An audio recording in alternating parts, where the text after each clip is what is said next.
And here we are, Alan. All Here we right. are. Here we are. I just ate some great tacos. There you go. Just had my supper. I finished work, and here we are. And I made myself some tacos. Me and my wife made some tacos. Delicious, delicious meal. So how you doing today? Good. hmm All right. So where are we at today, Alan? Where are we at? Today, Jim, the long awaited, I've got emails and emails and emails of people saying, what's happening with the top 10 of 1984? Bombarded millions and millions and millions of emails. So, hey, here we are. Here we are. Here's the day, top 10, 1984.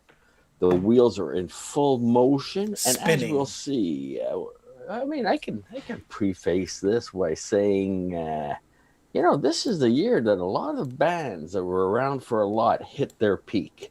Yeah. They put in the time, they put in the tours, they put in the opening acts, and now they were starting to pay off in 1984. I think our list will reflect that.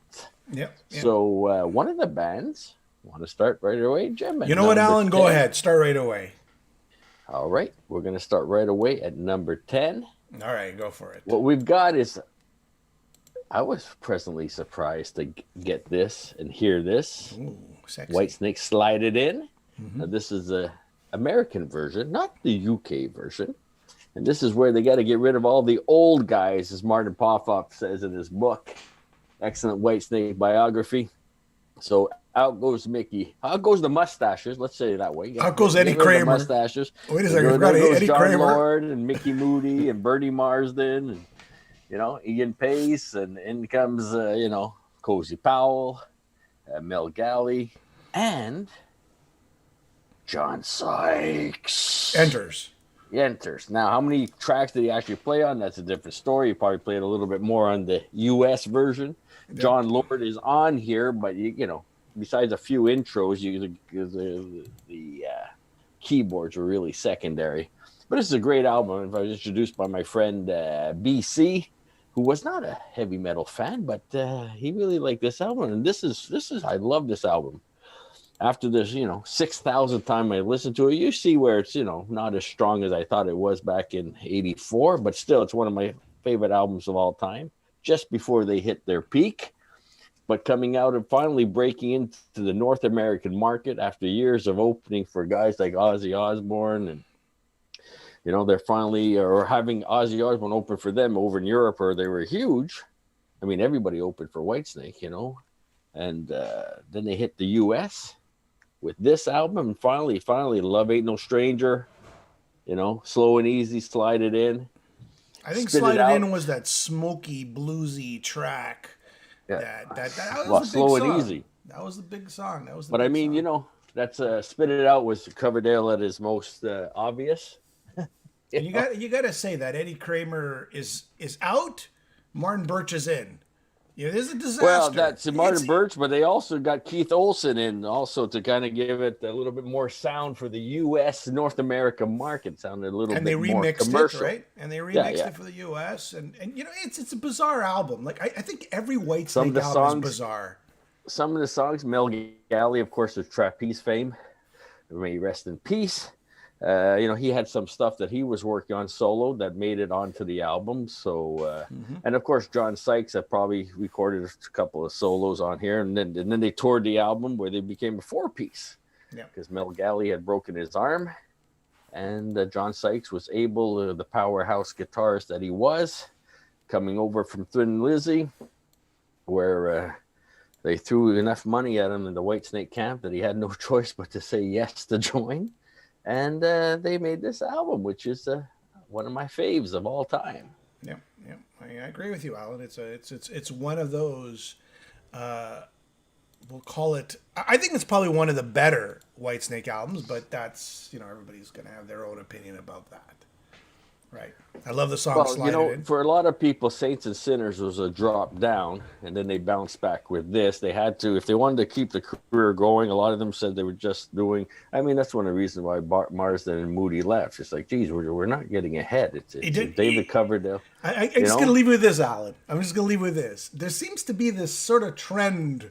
Every album, guys are coming in, guys are going out, guys are coming in. Yeah. What is the common denominator? Well, I shall say it. David Coverdale. He's not probably the easiest guy to work with. Well, there's a tradition that goes through to today, even. So, yeah, you're right on the mark, Jim. Yes. All right. But again, let's get rid of the old guys that were there for years, and let's bring in some new blood like Cozy Powell and John Sykes and Mel Galley. Of course, Neil Never Hurry or Murray was the stable all the way through up until Slip of the Tongue. But again, it's a great album. It's got some really good songs, and Coverdale's voice is really at its at its peak. Yeah, at its peak. So, all right, let's move it down. That was number 10. Let's go to number 9. And you know what? I'm just flashing back to 1984, Alan. It was so exciting that time. There was just so much great music being released, and it was a first. It was a first for all these, like, oh, I can't believe this. I just can't believe this. The sensations of music was just all over the map. We didn't have enough money to buy all the albums we wanted. That's a good point, too. Here's one, this was, I consider, this is like my uncle's band, it's not really our generation, but hey, guess who got reunited for 1984? Deep Purple, Perfect Strangers. That's right. So I remember when it came out, Jim, they're touring and okay, Blackmore, these guys hate each other. This is not, we're into Maiden, the young bands, and these guys are like my uncle's band and he grew up with, and, but hey, man, listen to this album for, last 30 years there or whatever it is. This is a fantastic album. I thoroughly enjoy this album, and they were revitalized, and they got the original Mach 2 version back in, with Roger Glover and Blackmore, and of course Ian Gillan with some great lyrics. And Knocking at Your Back Door was a huge hit. Uh-oh. And at the time, people calling, did I just hear you singing about anal sex on the radio, mate? Yes, you did. Yes, what a great track. So, but my favorites off of there are Perfect Stranger, Wasted Sunsets, Hungry Days is kind of a flashback to the 60s. That's kind of nice there. But, and John Lode left Whitesnake, Pacey left Gary Moore, and they went on to reform on this album. Ian Gillan left Black Sabbath to rejoin Deep Purple, right? Yes, Born Again, yes. And what may have been. One of the greatest Black Sabbath albums, but he returned, and I remember back then it was this, like you said, your uncle's band suddenly getting a second life, a second massive, and I mean, it's probably one of their best-selling albums, I would think, next to Machine Head. Jim, they hadn't been together for so many years. Rainbow was actually, really, really declining at the same time. Gillan, his solo band, could never hit the North American market. The guys in Whitesnake were like treading water. So these guys went from that, releasing the album, and then selling out, forums, arenas throughout North America. There was no in between. There's no, we're going to start clubbing again and work our way up, kind of like Accept's done in recent years. No. These guys went and sold out arenas right away. Yeah. That's how big and well anticipated their return was. So look at this. It was 9 years since the last Deep Purple album, but 12 years or 11 years since the last Mach 2 version of Deep Purple. So, I mean, and back today, 10 years is nothing. But back then, that was a long wait for bands to release some sort of new music. For God's sakes, 3 years was like, what? What are they taking so long? Now it's just a different story altogether. But anyway. So there you go. There's number 9. All right, here we go. Let's do this together. Number 8. You ready for this? Here we go. A favorite of ours. Hey, the first official album, full-length I hope we're pulling out the same album. No, wait, hold on. Got the wrong one. Queensryche. Wait, hold on. Hold on. Warning. Signed by Jeff Tate himself here. There it is. Look at the guy. But again, look at that. Look at those bunch of young guys there in their prime. Yeah. But Jim, I listened to this, and we spoke about it with Jeff Tate recently. Yep. Hey, can you find a better sounding and more mature It is. This is the first original album album right here, people. first album as these guys? Look what Alan does. You know, He preserves it. look at Maiden. You listen to Maiden's first album, sounds like it was mixed in the kitchen sink, right?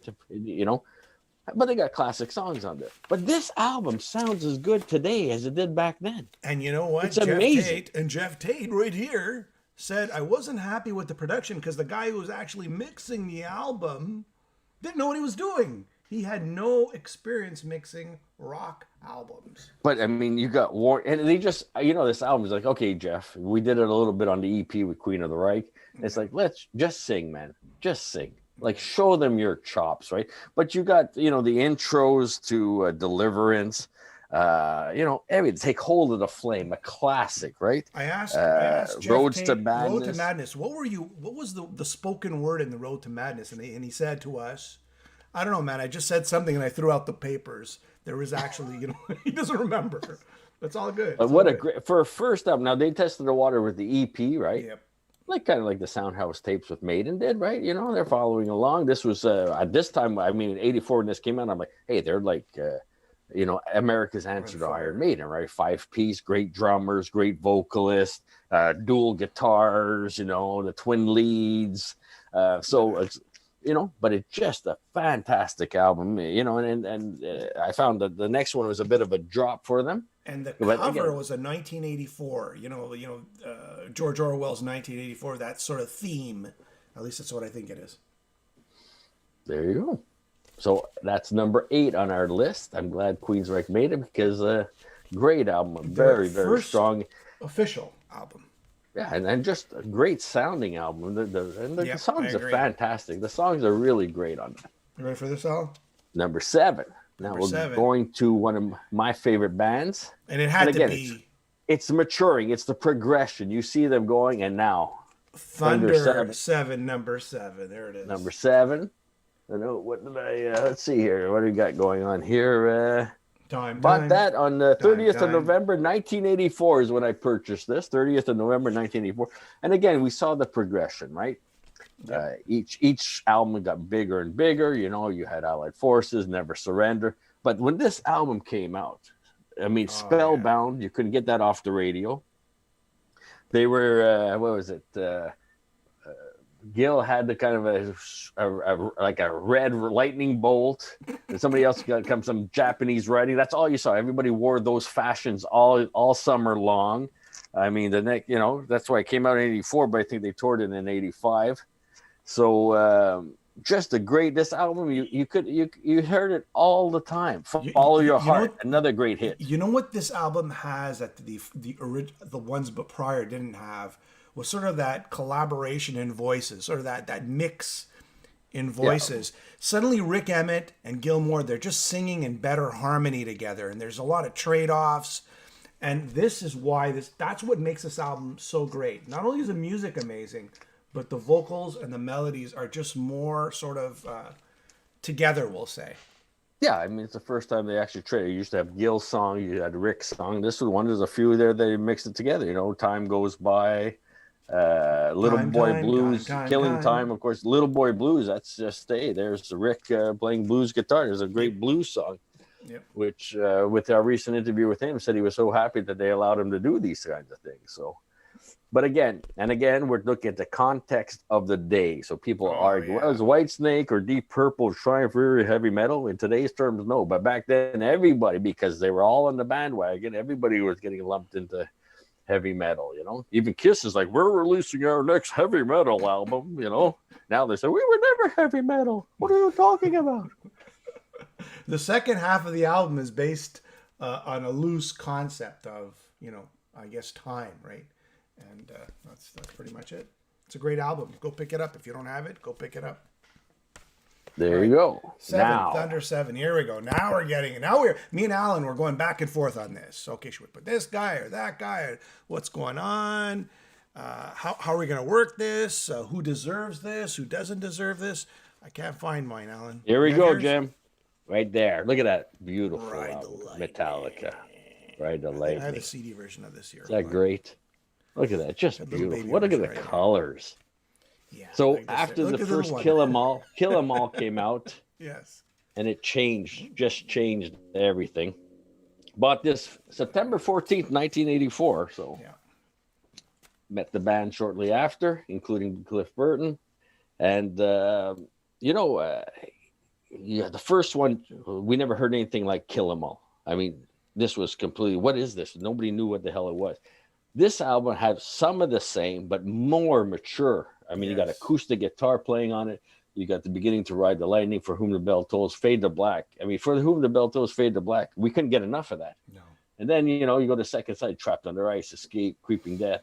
And then another instrumental, right? I mean, this album, it's eight songs, but like, what a classic album. Plus the beautiful colors. Look at that. I mean, yeah, you know what? This was recorded in Denmark, where Johnny Zazula had more of his hands on the first album on Kill 'Em All. Now the band is actually off to another country, right, in Denmark.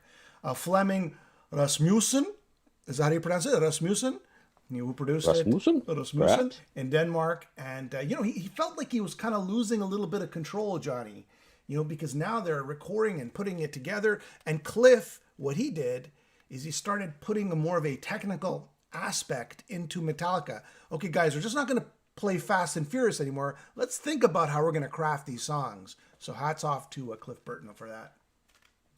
Yeah, and again, like I said, those first three albums of Metallica were just game changer. We couldn't wait, and it was an underground thing at that time too that led to a little bit of a cachet, where I know Metallica, so they were still just playing the clubs, man. They were playing small clubs at that point, touring North America. So, but that album, I mean, it's still a classic to this day. You saw them at the Spectrum, right?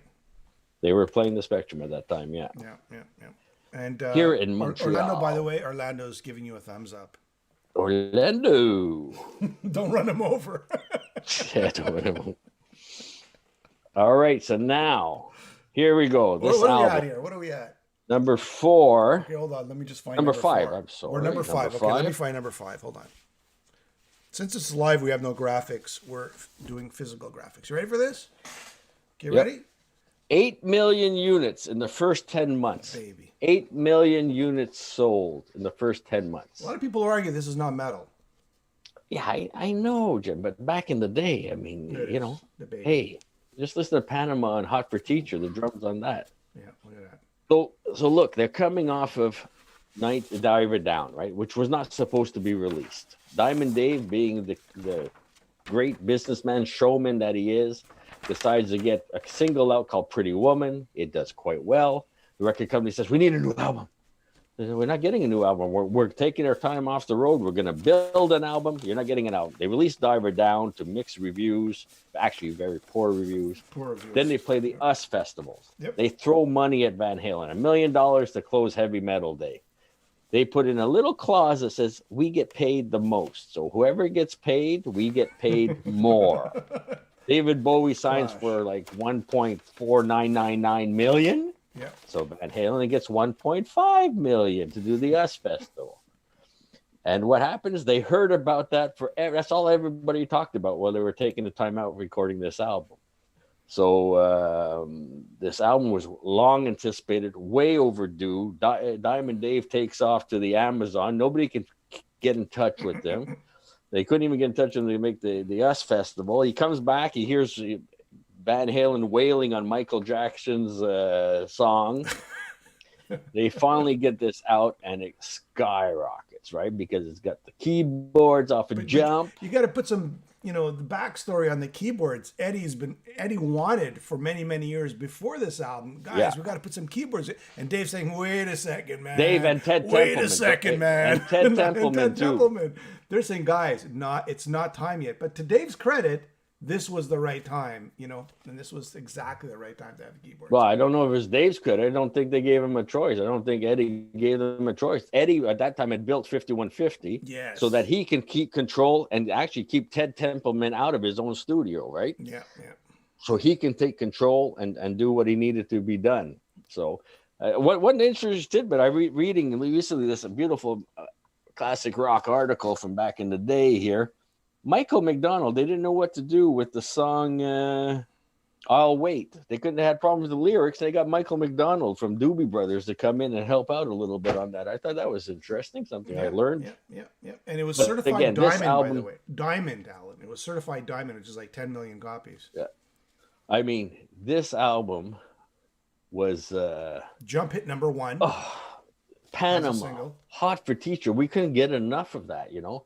And then you got the, you know, I'll Wait. You got the Drop Dead Legs, Top Jimmy, which was rock. But it was kind of real. You had the huge hits, and then you got some stuff that was kind of wacky, like, you know, the guitar sounds and everything, like Top Jimmy or Drop Dead Legs was really like, what's Eddie doing here? It's a lot of the tracks, like I think it was Drop Dead Legs, or no, maybe it was House of Pain, right? House of Pain was from an earlier, earlier long it was time ago. There was an Girl Gone earlier Bad version. as well. Yeah, it's not quite the same as on this. I picked this up in Greece. This right here. I got this 17th of July, 1984. So I guess I was low on funds. It took me a little longer to get around to buying this one. So yeah. But a great album at the time, and it sold, like you said, it was probably their biggest selling album, right? Definitely for Diamond Dave. I think their first album and this one were the biggest selling albums that they had. All right, let's look at these comments here before we get to the next few. Fred is saying, Merciful Fate, Don't Break the Oath should rank high. It does, but I think, no, wait, we put it in the first, so everybody knows, this is actually part 2. This is from 10 to 1, and we did part 1. So just go back to the YouTube channel and check out 20 to 11. And we had a lot of problems narrowing 1984 down to 10 albums. Okay, there was, because I mean, everything was exploding at that time. So we did a part 2, which was numbers 20 to 11, and now we're doing we're doing there's too many albums. Top 10 version today. So it's some of these albums, we'll do whatever we feel like. If 10 is not going to fit, we'll go to 20. If 20 is not going to fit, we'll go to 50. I just want to see what else. Hellbent for Leather. That was not 1984. No.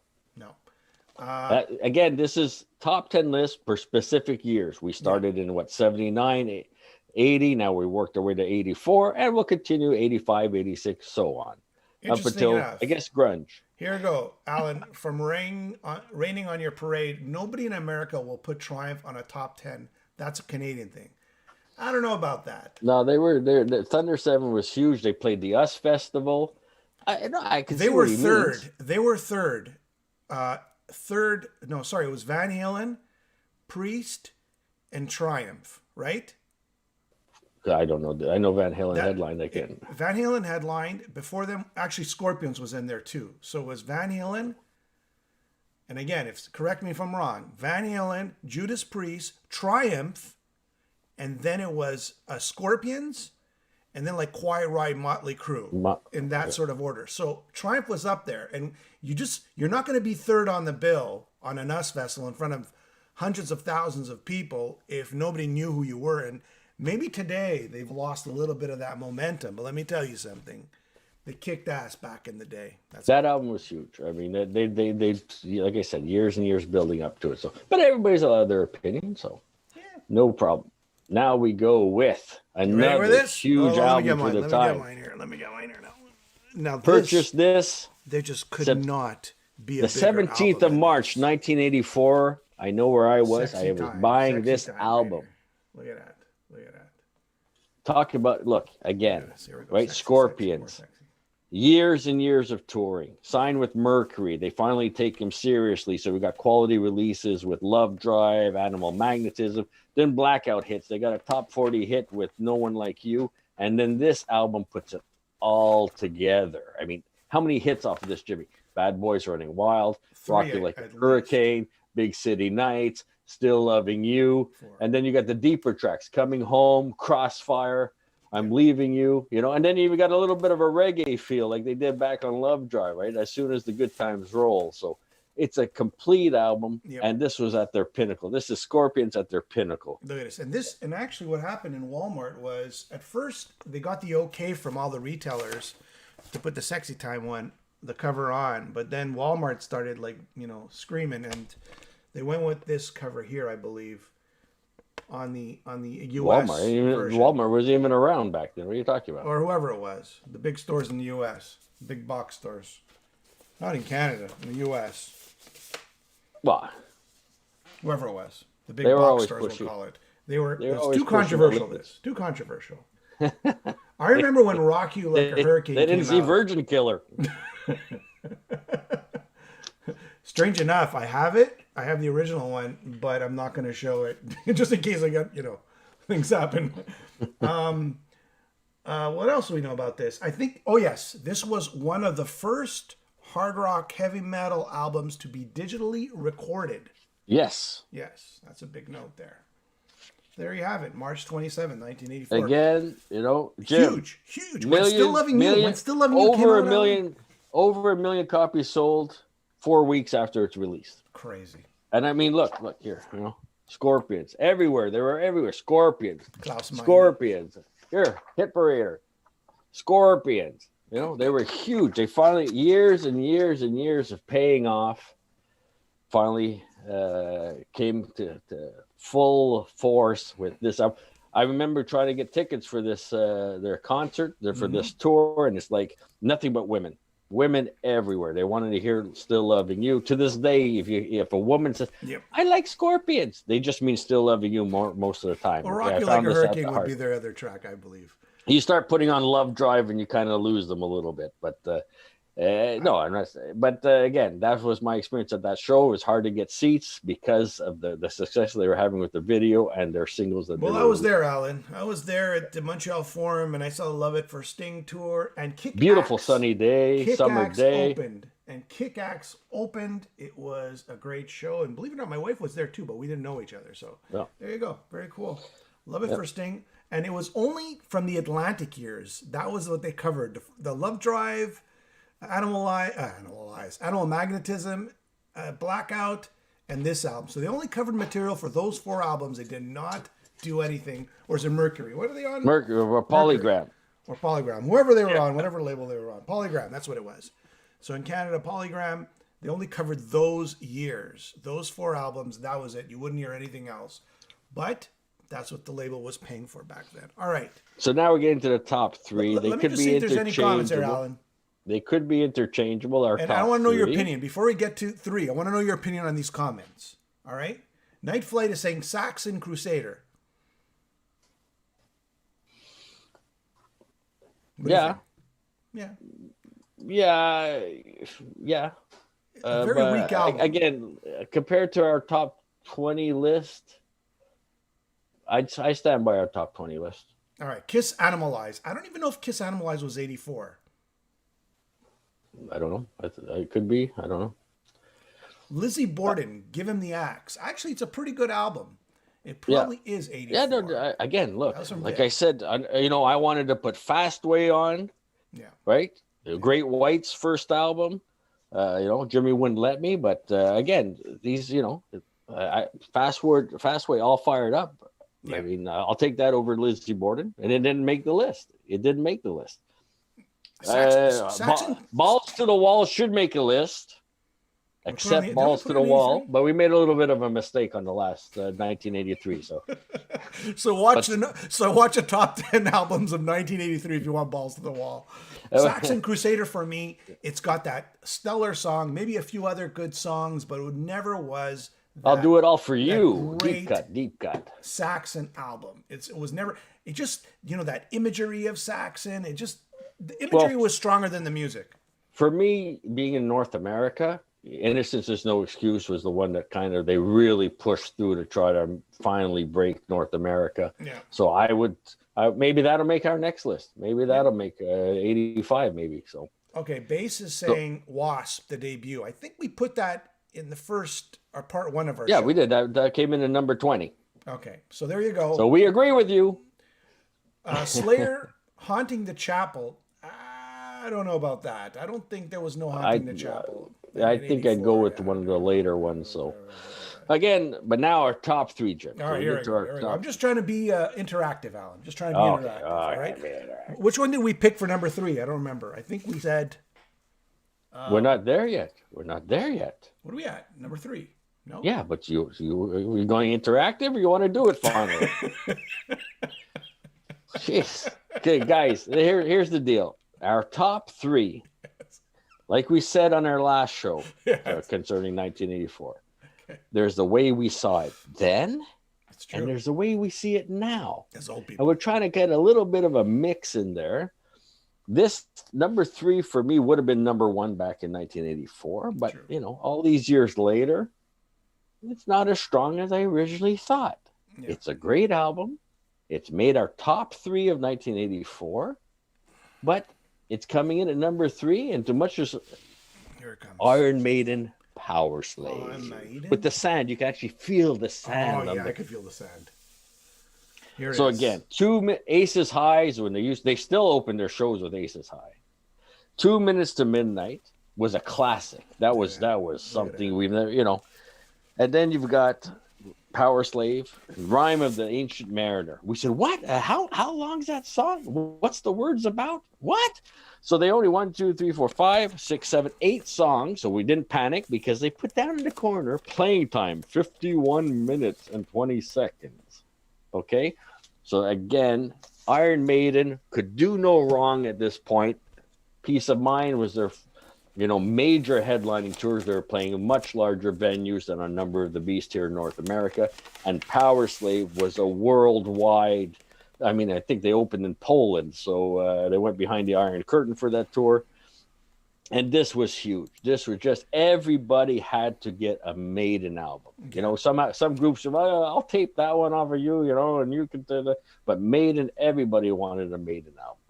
So back in the day, it would probably been the most anticipated album back in 1984. But, you know, Flash of the Blade, The Duelists, you know, it made our top three, but there's a reason why an instrumental's not the strongest instrumental they've ever come up with. But that's why it's coming in at number three and not higher. You know, Alan, to your point, our glasses on in 2020 here. That's what we've come. This is probably one of their greatest album covers, and you pointed out, like when you touch it, it felt like sand because there's little bumps, right? There's pebbles. It's like little pebbly. pebbles. Now, it's I don't know pebbly. if anybody has the original. These are the originals right here.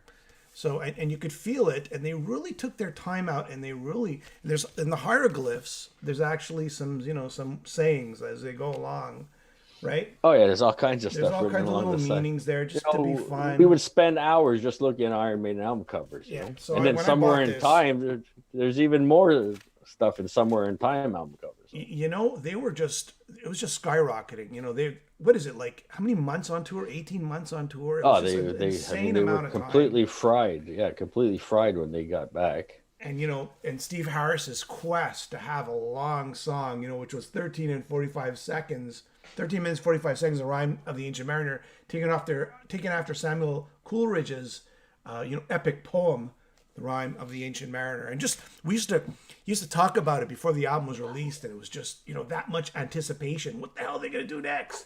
But Aces High, speed metal? Shall we say speed metal? Right? That was just, what's going on here? That was like crazy back then. I loved it. 2 Minutes to Midnight, I mean, that was probably the song off the album with a great video. Again, classic Maiden, really culminated. Again, another band that worked its way up.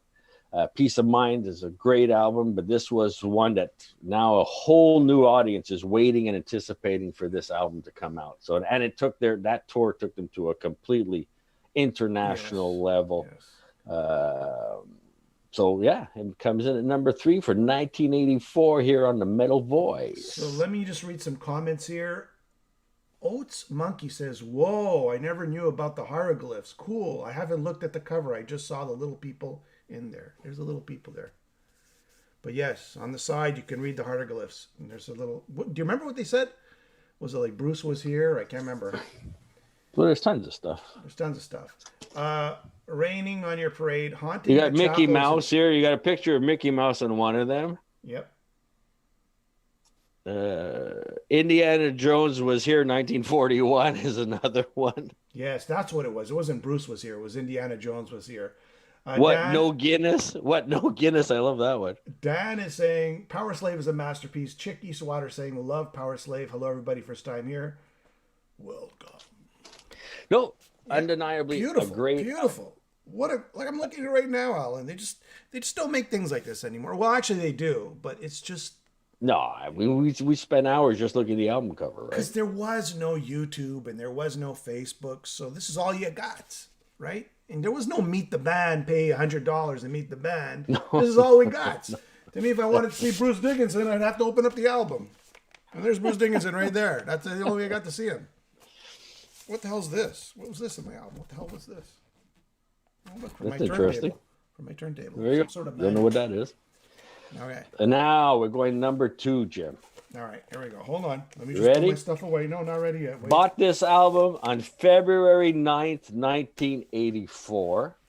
Couldn't wait after hearing its predecessor. Oh, you ready? my Lord. I'm ready. Judas Priest, Defenders of the Faith. Defenders of the Faith. A little bit of a corny, kind of a cartoonish, not like Screaming for Vengeance with the Hellion, the kind of metallic, kind of sharp edges. This is kind of a goofy kind of metallic, but it was a great stage setup, right? This Paul would open up and he'd come out on his Harley, and again,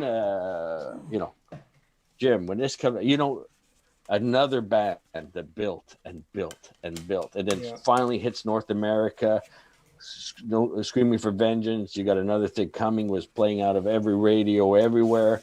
So how do we better that? How do we do better? By releasing probably their hardest album to date at that point, with Free Will Burning, the Sentinel, just the dual guitars. Transformers on the cover. That's what it was. Then you've got Some Heads Are Gonna Roll, which was a huge hit. They used to open with Love Bites, and then Rock Hard Ride Free. And then you have the anthem that all metalheads united with, which was Heavy Duty and Defenders of the Faith, right? We are defenders of the faith. And Alan, I remember seeing this. Alan, before I bought this album, I think Free Will Burning was the first single. Or either Heads Are Gonna Roll or Free Will Burning. I don't remember. But remember the video games? They're playing the video games on the... Anyways, bottom line is when I first heard the song Free Will Burning on the radio, I was just like, what is going on? This was, again, it was like speed metal before speed metal was mainstream, we shall say. Okay. But they had to step up because Screaming for Vengeance was such a huge album. Yeah. They stepped up. This one was probably probably one of their best albums they've ever released. Yeah. And then they said, okay, well, how do we top Defenders of Faith? Well, they did a little bit of a dip with Turbo. Yep. But again, we're talking about this coming in at number 2. And I saw this tour, Jim. They came out, Great White opened for them on this tour. It was a great double bill. And I still remember to this day, in Victims of Changes, Rob Scream actually drowned out the band. It drowned out the guitars. It drowned out the drums. I've never heard anything. I think I'm still deaf in one ear because of that scream to this very day. But it was a great show. And again, it's just a fantastic album. And the motorcycles were lined up outside of the Montreal Forum. That's what it was, Judas Priest back then. It was the first time I saw them lined up. Yeah. So again, another great album, could be number 1. But looking back, our number 1 has a little bit of a special something here. Can anybody guess what it is? Let's wait. Let's see. Okay, let's just comes up with number 1. Yeah. Okay. We'll give a few hints here. Here's a guy. Yngwie Malmsteen, Rising Force. Is that number 1? No. Didn't make our top 10. I thought Trilogy was a better album. So we'll see if Trilogy makes the next one. But let's start with, this is a second album. Yeah. The first album, Exploded, was great, but all these years later, I think the second album was even stronger in this career of this group. And again, just ready, Jim. I'm ready. I'm ready when you are. Yes. I got the small version. Here we go. Dio, Last in Line. I listened to Egypt, the Chains Are On today. Yeah. And I've never appreciated it more than I've heard today. That's just an epic, ages well, doesn't it? And the drums. Vinny Appice is one of my favorites of all time. The fills. It starts off with We Rock with that drums. Yeah. It set up everything for the rest of the album. Mystery. Jorn Lande actually just did on his heavy rock radio. He did two. He's actually put out a cover version of that. They got Evil Eyes. You got deep tracks. One Night in the City. They're plodding. Dome. Breathless. I Speed at Night. The drums are unbelievable. And looking back, I think it was probably Dio's strongest album. The first one's got some classic songs, but this one, it's got a maturity to it. Egypt, The Chains Are On. That's a mix of Sabbath and Rainbow right there. So, the only thing for me is a new member, Claude Schnell on keyboards. Claude Schnell. Yes, we interviewed Claude. Very nice. Yeah. and Claude was on. He was the new member, and here he is. He's inputting his keyboard ideas. So I don't know when this was released yet, but I bought it August 7th, 1984 is when I was in the record store buying this one. I just love the album cover too, right? Yeah, it's a beautiful album cover. All the souls Evil are Eyes. going. Yeah. So there we go. There's our top 10 for 1984. We actually did the top 20. We just finished our top 10 from 10 to 1. Any surprises on there? Anything disappointments? Let us know. You've been kind enough to send us some of your suggestions. Yeah. And again, hey man, this is we're trying to do a mix. We're trying to put ourselves back into 1984 and what we really loved and what we were listening to and what we was playing on the radio at the time. And then now looking back to as mature people, yes, quite mature, I must say. Looking back and seeing how the records have aged, and maybe that's influenced some of our choices over the years. That's such a good point, Alan. How many years ago has it been? It's been like 38 years. Is that it?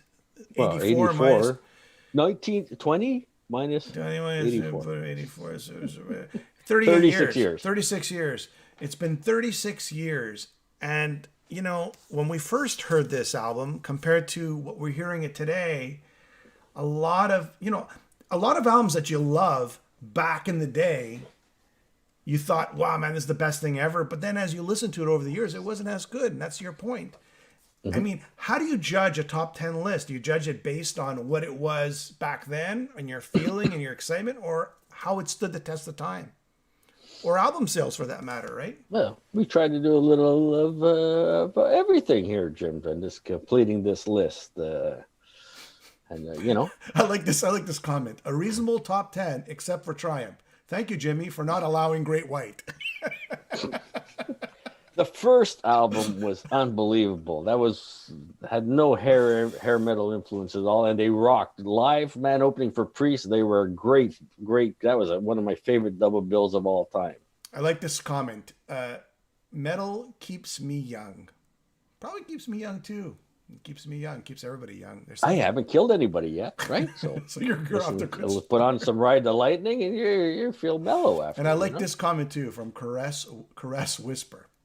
Why would anyone ever want to leave 1984? Oh man, it was a magical time. It's true. You just didn't want to leave it. You couldn't get enough of it because things got pretty bad after that. Well, actually, we had a couple of good more years. Hold on. We're not quite there yet. We'll start talking about how everybody looked the same and sound the same in '89 there, but let's just enjoy, like you said. You know what? The Hairspray hasn't really come into full swing yet.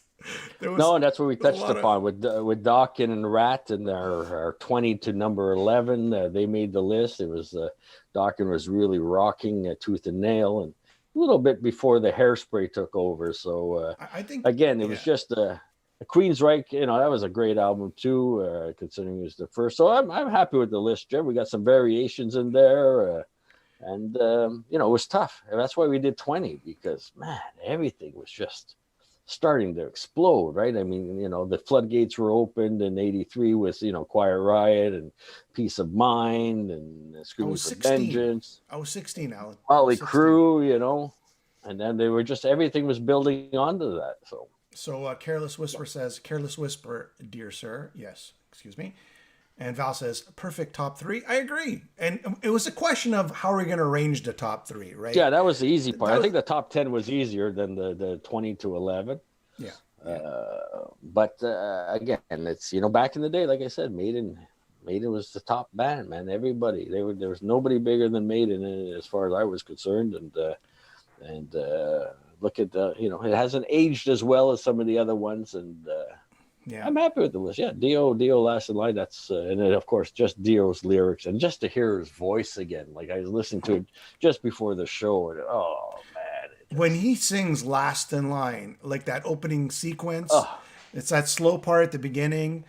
You know, I'm not going to sing it because I'm not Dio, but just that opening sequence where if you ever watched a video where the elevator starts falling, I believe, you know, that scream right at the beginning is it's just what power in his voice, what power in his voice.